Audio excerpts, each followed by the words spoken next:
전 마지막 질의해 주시기 바랍니다. 네.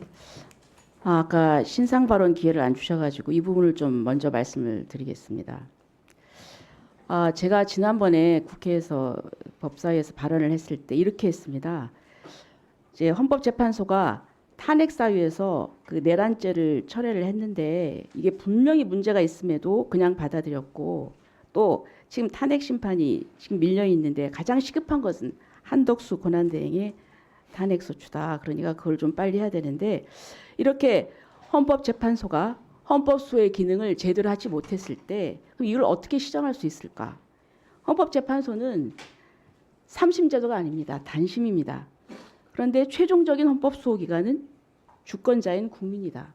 그래서 이걸 국민이 시정을 해야 되는데 그것은 저항권이다. 이것은 국내 헌법학자의 얘기입니다. 그리고 그 학자는 저항권은 비폭력적 방법으로 해야 된다. 이렇게 얘기를 했습니다. 어느 헌법학자가 저항권 행사를 폭력으로 하라고 하겠습니까? 근데 저의 이 발언을 이번 사태에 연결시키는 것은 전 잘못이라고 분명히 지적하고 싶습니다. 그리고 이 사태에 대해서 윤 대통령 변호인 측에서도 우려를 하면서 시민 여러분께서도 분노를 억누르고 평화적 방법으로 주장을 펼쳐주실 것을 부탁드린다. 이렇게 당부를 했습니다. 자, 법원 행정처장님. 예. 지금 정말 헌정사에 처음 있는 일입니다. 현직 대통령이 구속이 됐습니다. 근데 과연 이 현직 대통령을 이런 상황에서 구속을 시키는 것이 좀 과하지 않습니까? 왜냐? 지금 또 이 법원에서 많은 사람들이 이 공정성에 의심을 품고 있습니다. 왜냐하면은 적법 절차적인 이런 것들을 제대로 따르지 않았기 때문입니다. 여기에 대해서는 다른 의원님께서 이미 좀 말씀을 하셨기 때문에 제가 다른 부분만 좀 말씀을 드리겠습니다. 대통령은 물론 일반 국민이기도 하죠.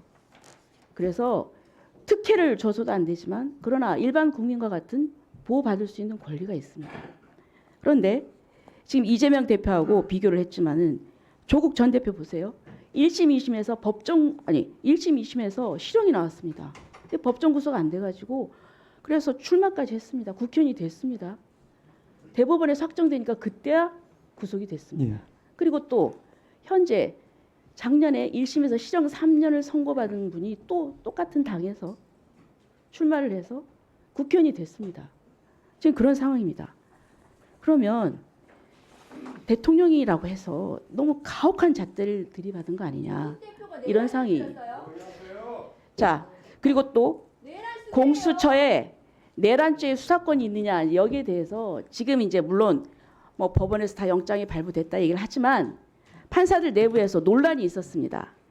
17일 날 그 백모 대법원의 재판연구관이 법원 내부망인 코트넷에 고위공직자범죄수사처는 수사권이 있느냐 이렇게 해서 내부에서도 수사권이 없는 것이 아니냐는 그런 갑론을박이 있었습니다.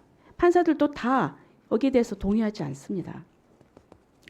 자, 그런 부분. 그래서 이제 서부 법원과 같은 그런 사태는 정말 있어서는 안 됩니다. 그거는 있어서는 안 되고 다시는 이런 일이 또 재발돼서는 안 됩니다. 하지만 제가 말씀드리고 싶은 것은 그 이면에는 왜 이런 사태가 촉발이 됐을까? 거기에는 법원이 여러 가지로 공정성을 의심받을 그런 결정들을 했기 때문이다. 예? 수사를 안 받겠다는 것도 아니고 수사권이 있는 경찰에서 받겠다는 겁니다.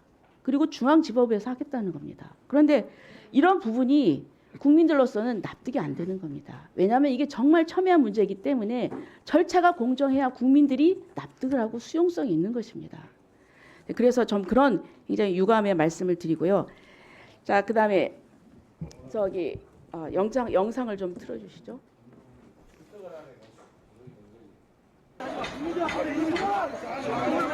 예, 여기 그 연문이 지금 뚫리고 있습니다. 지금 보세요. 막아야 되는데 그냥 이동을 하고 있습니다. 자, 이 보세요. 그냥 진입로를 어떻게 열어주고 있어요. 이게 경찰이 끝까지 막아서야 되는 거 아닙니까? 물론 그 안에서 이미 들어가 있는 사람이 있기 때문에 어떤 다른 조치 때문에 그랬다는 말도 있습니다. 하지만은 저는 그렇다 하더라도 여기서라도 막았어야죠. 여기서 들어갑니다. 이거 보세요. 비키니까 계속 올리고 셔터 올리고 길을 터줬잖아요. 여기 좀 문제라고 생각합니다. 네, 그다음에 아까 그 판사에 대해서 정말 못할 말을 했는데 제가 정말 이 얘기는 안 하려고 했는데요. 이 촛불행동 대표의 페이스북 보세요. 반드시 폭군의 목을 베어야 한다. 체포된 윤석열을 우리는 꼭 봐야 된다. 그리고 포승줄로 수갑 채워가지고 포승줄에 묶여서 질질 끌려놔야 된다. 그리고 참 이건 좀 됐습니다. 이제 대표라는 사람이 이러면 안 되죠. 그리고 또 보세요. JTBC에서 뭐라고 했습니까? 처음에 보세요. 여기서 선동한 사람이 밀어 이제 들어가게 선동을 했다는 겁니다. 이 사람은 유튜브 어쩔 아재라는 겁니다. 그런데 보세요. 이 사람은 극자 유튜버예요. 근데 이를 극우 유튜버로 둔갑을 시켜가지고 그렇게 JTBC에서 올렸어요. 뭡니까? 그럼 이 사람이 가서 어떻게 하겠다는 겁니까? 나중에 문제가 되니까 이걸 삭제를 했어요. 내렸어요. 제 얘기는 이 서부법원 사태가 잘했다는 게 아니에요. 막아야죠. 그런데 중요한 거는 이런 분들이 이렇게 하니까 사람들이 이제 판단을 오해를 하게 되는 겁니다. 예? 그래서 저는 그런 언론의 태도도 저는 문제다. 이런 말씀을 드리고요.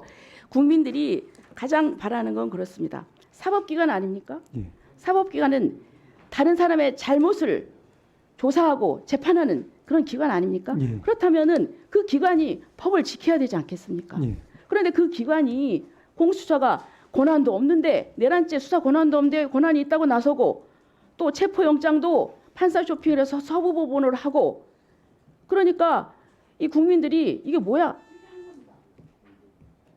이 사법기관이 스스로 법을 지켜야 됩니다. 제대로 적법 절차를 지켜서 진행을 했었어요. 예. 네.